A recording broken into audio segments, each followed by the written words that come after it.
வணக்கம், வணக்கம்ண்ணே. இன்னைக்கு ஐயா ஒரு அறிக்கை விட்டுருக்காரு. அந்த அறிக்கையில வந்து எடப்பாடி பழனிசாமி எதுவும் ஒரு இசைவு குடுப்பாரா? இல்ல எடப்பாடி பழனிச்சாமி அவர்கள் வந்து இசைவு கொடுப்பாரா, கொடுக்க மாட்டாருன்றது அடுத்து. ஏற்கனவே தொண்டர்கள் வந்து எடப்பாடி பழனிச்சாமி அவர்களுக்கு ஒரு சமிக்கைய குடுத்துட்டாங்க. ஏற்கனவே 9 தோல்விகள சந்திச்சிருந்தாரு. இப்ப 10வது தோல்வியாக இந்த நாடாளுமன்ற தேர்தலுடைய அந்த தோல்விய எடப்பாடி பழனிச்சாமி அவர்களுக்கு 10 தோல்வி பழனிச்சாமியாக ஒரு பட்டத்த குடுத்திருக்காங்க. இதற்கு பின்பும் எடப்பாடி பழனிச்சாமி அவர்கள் திருந்தவில்லை அப்படின்னா, எடப்பாடி பழனிச்சாமி அவர்கள் இல்லாத அதிமுக உருவாக போகிறது. அவ்வளவுதான்.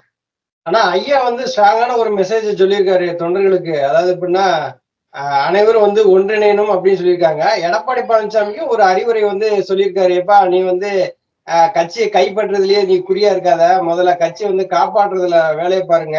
தொடர்ந்து வந்து 11வது முறையா நீங்க வந்து தோல்விய சந்திச்சிராதீங்க" அப்படின்னு சொல்லிட்டு ஒரு அறிவுரை சொல்லியிருப்பாரு. இது எடப்பாடி பழனிசாமி எந்த மாரி இத எடுத்துக்கிருவாரு? இல்ல கட்சியை காப்பாத்த வேண்டும் அப்படின்னு நினைச்சிட்டு இருந்தாராக எடப்பாடி பழனிசாமி அவர்கள் இதை ஒரு முன் உதாரணமாக ஒரு முன்னெடுப்பாக எடுத்துக்கொண்டு ஐயா அவர்களிடத்துல ஒரு போன் பண்ணி பேசலாம், நேர்ல பேசணும்னு போன்ல கூட பேசி அண்ணே என்னென்ன பண்ணலாம், இதுக்கப்புறமா நம்ம பிரிஞ்சிருந்தா அம்மா அவர்களுடைய ஆட்சியை தமிழகத்துல அமைக்க முடியாது, நமக்குள்ள பேசி ஒருமித்த கருத்தை எடுக்கலாம்னு சொல்லிட்டு பேசி இருக்கணும். ஆனா அவர் அந்த மாதிரியான ஒரு நிலைப்பாட்டை எடுக்க மாட்டாரு. ஏன் அப்படின்னா அவர்கிட்ட ஒரு ஆளுமை பண்பு என்பது இல்ல. எடப்பாடி பழனிசாமி அவர்கள் தன் மீது இருக்கக்கூடிய வழக்குகள் இருந்து தப்பிக்கணுன்றதுக்கோசரம் கட்சியா அடமான வச்சுட்டாரு. ஏன்னா திமுக பேசிட்டாரு உங்களுக்கு டீல். நமக்கே தெரியும்ல இந்த நாடாளுமன்ற தேர்தலே 40 தொகுதி இல்ல எத்தனை தொகுதியில தெரிஞ்ச முகத்தை வேட்பாளரை போட்டாரு. அன்னைக்கே ஐயா சொன்னாருல்ல, வாங்க ஒருங்கிணைந்த அதிமுக நிப்போம்னு சொல்லிட்டு இன்னைக்கு வரைக்கும் பாருங்க ஐயா என்ன சொல்றாரு, எனக்கு இந்த பதவியை கொடுங்க அப்பதான் வருவேன்னு சொல்றாரா, இல்ல எனக்கு இந்த இல்ல. இது இருந்தா தான் நான் வருவேன்னு சொல்றாரா, இல்ல வேற ஏதாவது டிமாண்ட் பண்றாரா? எதுவுமே கிடையாது. அவருடைய ஒரே எண்ணம் அம்மா அவருடைய ஆட்சி மீண்டும் தமிழகத்துல வரணும். ஒரு குச்சியா இருந்தா உடைச்சிருவாங்க, கத்தையா இருந்தா உடைக்க முடியாதுன்னு சொல்றாரு. இந்த பெருந்தன்மை 3 முறை முதலமைச்சராக இருந்த ஐயா ஓபிஎஸ் அவரிடத்துல இருக்கு. ஆனா ஒரே ஒரு முறை தெரிஞ்சோ தெரியாமலோ விபத்துல முதலமைச்சரான எடப்பாடி பழனிசாமி இடத்துல இல்ல. எடப்பாடி பழனிசாமி என்ன சொல்றாரு? எல்லா இடத்துலயுமே செய்தியாளர் சந்திப்புல என்ன சொல்றாரு? நம்மளும் பார்த்துக்கிட்டே இருக்கிறோம். இது இணைப்புங்கிற பேச்சுக்கே இடமே இல்ல அப்படிங்கிற மாரி சொல்றாரு. அத பார்த்து இந்த ஜெயக்குமாரு, முனுசாமிலாம் என்ன சொல்றாங்க அப்படின்னா, அது நாங்க உதயகுமார் இதெல்லாம் என்ன சொல்றாங்க? இது வந்து விஷப்பரீட்சை. அதெல்லாம் வந்து ஓபிஎஸ் சேர்க்க மாட்டோம் அப்படிங்காங்க. ஓபிஎஸ் சேர்க்காம எப்படி இவங்க வந்து வெற்றி பெற முடியும்?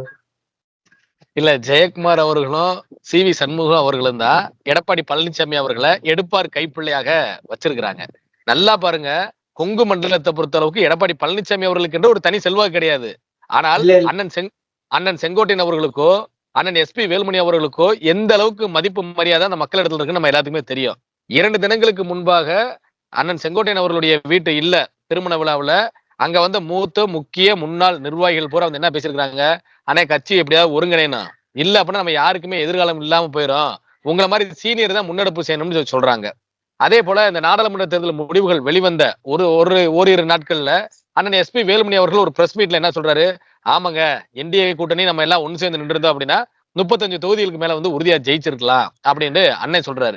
அப்ப அவங்களுடைய மனசுக்குள்ள இருக்கிறது பூரா என்ன அப்படின்னா, ஐயா ஓபிஎஸ் அவருடைய ஸ்டாண்ட்ன்றது கரெக்ட், அவர் போற பாதை கரெக்ட், ஆனா எடப்பாடி பழனிசாமி அவர்கள் நம்மளை போட்டு அந்த இடத்துக்கு போக விடாம தடுத்து நிப்பாட்டுறாரு, இதை எப்படி உடைச்சிட்டு அங்க போறதுன்னு சொல்லிட்டு அவங்க முன்னெடுப்பை எடுக்க ஆரம்பிச்சிட்டாங்க. அப்ப ஏன் எடப்பாடி பழனிசாமி எதிர்த்து ஏன் பேச மாட்டேங்கிறாங்க? எடப்பாடி பழனிசாமி எதிர்த்து பேசினா எதுவும் வந்து ஒரு பிரச்சனை ஆயிருமோ அப்படின்னு சொல்லி இருக்கிறாங்களா? இல்ல எடப்பாடி பழனிசாமியை பார்த்து பயப்படுறாங்களா? இல்ல எடப்பாடி பழனிசாமி அவர்கள்ட்ட உறுதியா வந்து பலமுறை தனியாகவோ அல்லது ஒரு அறையில வந்து 4, 5 பேர் மூத்த நிர்வாகிகளோ சந்திச்சு கண்டிப்பா சொல்லியிருக்கலாம். ஆனா எடப்பாடி பழனிசாமி அவர்கள் இது கேட்பது போல தெரியவில்லை. அதனால விரைவில் எடப்பாடி பழனிசாமி அவர்களை விட்டுட்டு இவங்க பூரா அங்க இருந்து ஐயா அவர்களிடத்துல வருவதற்கான வாய்ப்பு வந்து அதிகமாக தான் இருக்கு.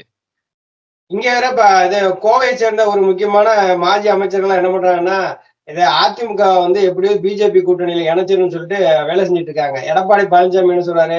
பிஜேபியோட ஆகவே ஆகாது அப்படிங்கிறாரு. ஜெயக்குமார் அவர் போட்டியிட்ட தொகுதியில, அவர் மயம் போட்டியிட்ட தொகுதியில டெபாசிட் போகுது. இப்ப அதிமுக வந்து எடப்பாடி பழனிசாமி காப்பாற்ற மாதிரி தெரியலையே, அழிச்சிருவாரு போலயே. இல்ல அதைத்தான் சொல்றேன், எடப்பாடி பழனிசாமி அவர்கள் திமுக அடை வச்சுட்டாரு அதிமுகவை. வரலாற்றுல 9 தொகுதிகளுக்கு மேலாக இப்ப 10 தொகுதி வரைக்கும் சொல்றாங்க டெபாசிட் போனது. இது வரைக்கும் அதிமுக இந்த நாடாளுமன்ற தேர்தலில் இப்படி டெபாசிட் போன வரலாறே கிடையாது. அதே போல விளவங்கூட இடைத்தேர்தல் ஒரு சட்டமன்ற தேர்தலுடைய இடைத்தேர்தல்ல 4000 போறாங்க. 5000 வாக்கு வாங்கியிருக்காரு. இவர் என்ன ஆளுமை, எப்படி இந்த ஆளுமையை வந்து கூட இருக்கக்கூடிய நிர்வாகிகள் வந்து ஏத்துக்குருவாங்களா? சரி பரவாயில்லைங்க, இப்ப விக்கிரவாண்டி இடைத்தேர்தல் வருது. விக்கிரவாண்டி இடைத்தேர்தல் ஐயா அவர்கள் கூட அதுக்கு அவசரம் தான் அறிக்கையை விட்டுருக்காரு. வாங்க ஒருங்கிணைந்த அதிமுகவை இருப்போம், இந்த என்டிஏ கூட்டணி கட்சியில கூட ஒண்ணு சேருவோம். ஒரு பக்கம் பாருங்க, ஸ்டாலின் அவர்கள், அதாவது தமிழகத்துடைய முதலமைச்சர் அவர்கள், அவர் தனியார் எந்த தேர்தலில் வெற்றி பெறல, கூட வந்து 11 பேர் கொண்ட குழுவை வச்சிருக்காரு. ஆமா, ஒரு அணியை அமைச்சிருக்காரு. ஒரு கிரிக்கெட் டீம் மாதிரி தான் 11 பேர் கொண்ட குழுவை வச்சிருக்காரு. பவுலரு, பேட்ஸ்மேனு, ஆல்ரவுண்டரு, கீப்பரு, ஓபனர்னு சொல்லிட்டு பக்காவா செட் பண்ணிட்டாங்க. அப்ப அதே அதே மாதிரி நம்மளும் ஒரு அணியை கட்டமைக்கணும்ல. வெறுமனே நான் ஒரே ஆள் இருக்கேன், நான் ஒரே ஆளை சமாளிச்சிருன்னு சொல்லிட்டு எடப்பாடி பழனிசாமி அவர்கள் அரசியல் புரிதல் இல்லாம இந்த நாடாளுமன்ற தேர்தல புரிதல் இல்லாமன்றது தவறான வார்த்தை தான். ஏன்னா அவர் திமுகவோட கை கொடுத்துட்டாரு. அவங்க ஜெயிக்கிறதுக்கு வந்து உதவி இருக்காரு, அப்படித்தான் சொல்லணும். அது எடப்பாடி பழனிசாமி வந்து திமுகவோட கை கொடுத்து இந்த 40 தொகுதியில வெற்றி பெற வந்து அரும்பாடு பட்டிருக்காருங்கிறது நமக்கு நல்லாவே தெரியுது. தொண்டர்கள் நல்லா வந்து புரிஞ்சுக்கிட்டாங்க. ஆனா எடப்பாடி பழனிசாமி என்ன நினைக்கிறார் அப்படின்னா, ஓபிஎஸ் வந்து உள்ள வந்துட்டா எங்க நம்மள்ட்ட இருக்கிற செல்வாக்கெல்லாம் போயிருமோ, இருக்கிறவங்க பூரா ஓபிஎஸ் பக்கம் பின்னாடி போயிராங்கிற ஒரு பயம் வந்து அதிகமா இருக்கு அவர்கிட்ட. இல்ல, இப்ப யாரு எடப்பாடி பழனிசாமி அவர்கள் பின்னால் இருக்காங்க? யாருமே இல்லையே. ஐயா ஓபிஎஸ் அவர்கள் சுயேட்சை சின்னத்துல நாடாளுமன்ற தேர்தல்ல ராமநாதபுரம் மக்களவை தொகுதியில 12 நாளுக்கு முன்னாடி கொடுக்கப்பட்ட சின்னம் பலாப்பழம். அந்த பலாப்பழ சின்னத்துல இருந்து 3.5 லட்சம் வாக்கு வாங்குறாரு. 3.5 லட்சம் வாக்கு வாங்குறாரு. அதே இடத்துல இரட்டை இலை சின்னமும் அங்கே போட்டிக்கிட்டு இருக்கிறது. எடப்பாடி பழனிசாமி தரப்பான வேட்பாளரும் அங்க நின்று இருக்காரு. டெபாசிட் போயிருச்சு. இதுல இருந்தே தெரிய வேணாமா எடப்பாடி பழனிசாமி அவர்கள் பின்னால யாரு இருக்காங்கன்னு சொல்லிட்டு. இன்னொரு தகவல் கூடுதலாவே சொல்லலாம். இன்னும் ஒரே ஒரு தகவல் மட்டும் கூடுதலாக சொல்லலாம். எடப்பாடி பழனிசாமி அவர்கள் வந்து அடிக்கடி வருஷம் சொல்றாங்க, ஒரு தொகுதியில் தானே நின்றாரு, ஏன் 40 தொகுதியில வேட்பாளர் நிப்பாட்டி இருக்கணும்ல அப்படின்னு சொல்லிட்டு. அப்புறம் இன்னொரு வார்த்தையும் சொல்றாரு, ரெட்டலையை எதிர்த்து அவர் போட்டிடுறாருன்னு சொல்லிட்டு. ஒரு பானை சோத்திற்கு ஒரு சோர் பதம், அப்படித்தான் ராமநாதபுரத்துல ஐயா நின்றாரு. ஒருவேளை 40 தொகுதியில வேட்பாளரை போட்டு ஐயா அவர்கள் தமிழ்நாடு கூட சுற்றுப்பயணம் போயிருந்தாராக்கா, ஏற்கனவே 2 கோடி உறுப்பினர் டெபாசிட் போயிருக்கோம். 2 கோடி உறுப்பினர் இருக்காங்கன்னு எடப்பாடி பழனிசாமி சொல்லிட்டு இருந்தாரு. இப்ப அவங்க வாங்கின வாக்கு என்ன? 88,80,801. இவ்வளவுதான் அவர் வாக்கு வாங்கியிருக்காரு. அதெல்லாம் ஒரு டவுட் இருக்கு. எடப்பாடி பழனிசாமி வந்தவுடனே நாங்க வந்து 2.5 கோடி உறுப்பினர்களை சேர்த்துட்டோம், தொண்டர்கள் எல்லாம் வந்துட்டாங்க. ஆனா அவங்க வாக்கு வாங்கினதை பாத்தீங்கன்னா வெறும் 82 லட்சம் தான் வாங்கியிருக்காங்க. இப்ப மீதி இருக்க தொண்டர்லாம் எங்க போனோம்? அதான் காணாம போயிட்டாங்க. அவங்க வந்து ஓட்டர் ஸ்லிப்பை வாங்கி எழுதுனவங்க தானே அந்த 2 கோடி உறுப்பினர்கள்ன்றது. அதான் ஓட்டர் ஐடி ஸ்லிப்பை வாங்கிட்டு இவங்களா ஃபார்ம் ஃபில் பண்றதானே. உண்மையிலேயே அதிமுக தொண்டர்கள் சோர்வடைந்து விட்டாங்க, மன சோர்வுல இருக்காங்க, மன குமுறல்ல இருக்காங்க. ஒருங்கிணைந்த அதிமுக உருவாகாதான்னு சொல்லிட்டு இந்த நாடாளுமன்ற தேர்தலில் ஒருங்கிணைந்த அதிமுக இருந்தா 40 தொகுதியில ஜெயிச்சிருப்பாங்க. அது இன்ன வரைக்கும் எடப்பாடி பழனிசாமி ஒத்துக்க மாட்டாரு. இப்ப திமுக வந்து பெருசா என்னமோ நல்ல ஆட்சி கொடுத்து மக்கள்கிட்ட வந்து நல்ல பெரிய சம்பாதிக்கல. மிகப்பெரிய அளவுல மக்கள் செல்வாக்கான கட்சியுமே திமுக வந்து கிடையாது. அவங்க வந்து எப்படின்னா ஒரு 4-5 கட்சி, ஒரு 10 கட்சியில கூட்டணி வச்சுட்டு தான் இதுவரை ஜெயிச்சிட்டு இருக்காங்க. ஆனா இந்த நாடாளுமன்ற தேர்தல் மட்டும் எடப்பாடி பழனிசாமி கட்சியை ஒருங்கிணைந்தான்னு வச்சுங்களேன், 40க்கு 40 சொலையா ஜெயிச்சிருக்கலாம். ஆனா எடப்பாடி தவற விடுறாரு. ஆமா, எடப்பாடி பழனிசாமி அவர்கள் தவற விடல. எடப்பாடி பழனிசாமி அவர்கள் விட்டு கொடுக்கிறார்.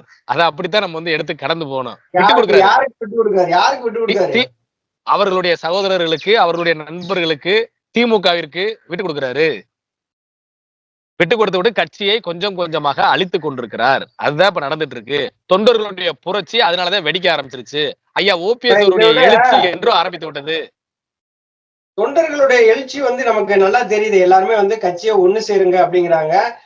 எடப்பாடி பழனிசாமி அணியில் இருக்கிற மாஜி அமைச்சர்கள் எல்லாருமே இதைத்தான் வந்து சொல்லிக்கிட்டு இருக்கிறாங்க.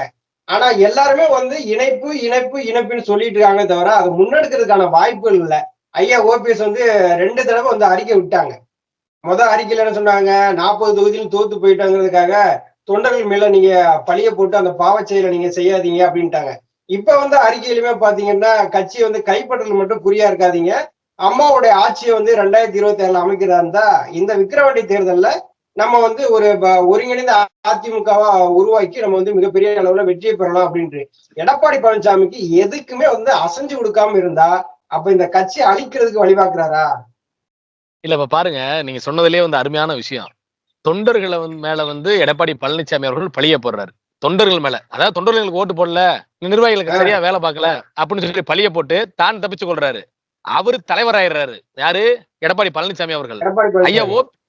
ஐயா ஓபிஎஸ் அவர்களை பாருங்களேன், தொண்டர்கள் மேல பழி சொல்லாதீங்க, நம்ம பிரிஞ்சு கிடக்குறோம், நம்ம முதல்ல ஒண்ணு சேரணும் அப்படின்னு சொல்லிட்டு ஒருத்தருக்கு ஒருத்தர் விட்டு கொடுத்து போகணும்னு சொல்றாரு பாத்தீங்களா. ஐயா அவர்கள் பிரிவினவாதி ஆயிடுறாங்க. யாரு? ஒண்ணு சேரணும்னு சொல்றவரு பிரிவினவாதியா?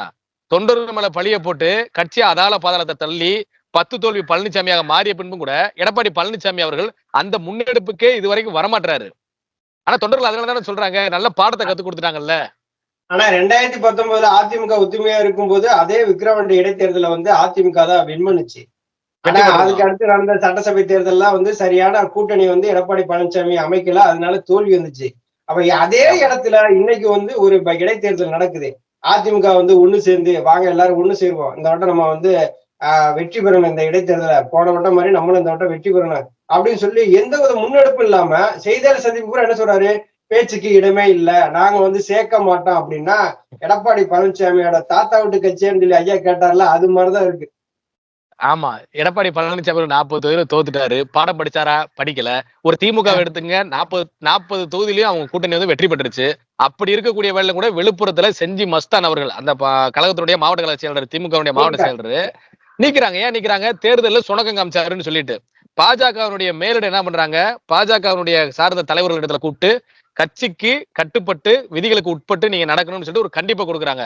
ஏன் அப்படின்னா அடுத்த கட்ட நகர்வுக்கு நகரணும்னு சொல்லிட்டு 40 தொகுதியில் தோத்தாருல எடப்பாடி பழனிசாமி அவர்கள் இது வரைக்கும் ஒரு ஆலோசனை கூட்டம் போட்டிருக்காரா? இல்ல யாரையாவது நீக்கி இருக்காரா? யாரையாவது கடுமையா பேசியிருக்காரா? அப்படி என்னங்க ஒரு தலைமை? அவர் ஒரு பொம்மை. அதாவது தலையாட்டு பொம்மை மாதிரி தான் எடப்பாடி பழனிசாமி இருந்துட்டு இருக்காரு. யாரையாவது கட்சி விட்டு நீக்கினா அவர் எப்படி பொதுச் செயலாளரா இருப்பாரு? ஏற்கனவே இப்ப அப்படித்தான் எல்லாத்தையும் நீக்கி நீக்கி வச்சுதாரு இப்ப அவர் பொதுச் செயலரா இருக்காரு. ஆ. வெறும் 2500 பொதுக்குழு செயற்குழு உறுப்பினர்களுக்கு இருந்தா எடப்பாடி பழனிசாமி அவர்கள் பொதுச் செயலரா இருக்காரு. அதே போல இந்த 88 லட்சம் வாக்கு வந்து இல்லைங்களா? அந்த 88 லட்சம் வாக்கும் ஐயா இவரு எடப்பாடி பழனிசாமி அவர்களுக்காக வந்தது இல்ல. இரட்டை இலை வந்ததுங்க. சின்னத்திற்காக அதுக்காக வந்தது. அந்த பகுதியில் இருக்கக்கூடிய லோக்கல் லீடர்ஸ் இருப்பாங்கல்ல, அவங்களுக்கோசரம் வந்ததுதான். இதே தனியா இன்று ஐயா அவர்கள் இருப்பது போல, ஒருவேளை எடப்பாடி பழனிசாமி அவர்கள் சுச்சுவேஷன்ல இருந்தா, இந்த 3 லட்சம் வாக்கு அவரால சேலத்துல வாங்க முடியுமா? முடியாது, நாமக்கல்ல முடியாது. வாங்க முடியுமா? கோயம்புத்தூர்ல வாங்க முடியுமா? திருப்பூர்ல வாங்க முடியுமா? கரூர்ல வாங்க முடியுமா? இல்ல பொள்ளாச்சியில வாங்க முடியுமா? ஒரு தொகுதியில கூட அவர் வாங்க முடியாது. ஆனா அவர் இதுதான் இரட்டை தலைவர்களுக்கு உண்டான பண்பு. அவர் இரட்டை இலை சின்னத்தோட இங்கே கோயம்புத்தூர்ல நின்றுமே அவங்களால வந்து வாங்க முடியலையா அந்த ஓட்டு? 3வது இடத்துக்கு போயிருக்காங்க. டெபாசிட் ஆமா, இழந்திருக்காங்க. ஆமா. இதுக்கு வந்து அந்த எடப்பாடி பழனிசாமி அவர்கள் பலம் கொடுப்பாரா?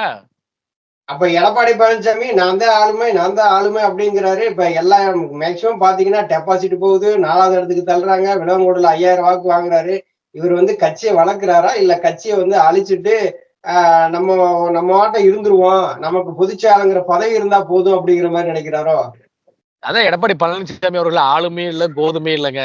அவரு வந்து ஜாலியா ஒரு கட்சிக்கு நம்ம ஒரு தலைவர்னு சொல்லிட்டு 10 இடத்துக்கு போனா தமிழ்நாடு பூரா வந்து கிளை கழகம் நமக்கு இருக்கிறாங்கன்னு சொல்லிட்டு நம்ம மாதிரி நிம்மதியா இருக்கலாம். ஆளுங்கட்சியா இருந்துச்சுன்னா மக்களுக்கு இதை செய்யலாம் செய்யணும்னு சொல்லி நம்மகிட்ட கேட்பாங்க. கேட்பாங்க. எதிர்க்கட்சியா இருந்தாலும் நீங்க என்னப்பா ஆளுங்கட்சியை பத்தி எந்த கேள்வி கேட்க மாட்டேன்னு சொல்லி சொல்லுவாங்க. நம்ம ஒரு 3வது கட்சியாகவோ 4வது கட்சியாகவோ அதான் தெரியுமே 13 இடத்துல 3வது இடத்துக்கு போயிட்டாங்க. 13 மக்களவை தொகுதியில 3வது இடத்துக்கு போயாச்சு. 2 தொகுதிகளுக்கு மேல 4வது இடத்துக்கு வந்தாச்சு. அப்படியே கொஞ்சம் கொஞ்சமா இறக்கிட்டே வர்றாரு. அவரு தன் மீது இருக்கக்கூடிய வழக்குல இருந்து தப்பிக்கணும். மீண்டும் மீண்டும் அந்த இடத்துல தான் நிக்குது வழக்கு வழக்குன்னு. திமுக இதுல இருந்தே தெரிய வேணாமா? திமுகவிற்கும் எடப்பாடி பழனிசாமி அவர்களுக்கும் இருக்கக்கூடிய உறவு என்ன என்பது இந்த வழக்குகளை பற்றி துரிதப்படுத்தினாலே விசாரணையில தெரிஞ்சிடும். நன்றி மோகன். நன்றி, நன்றி.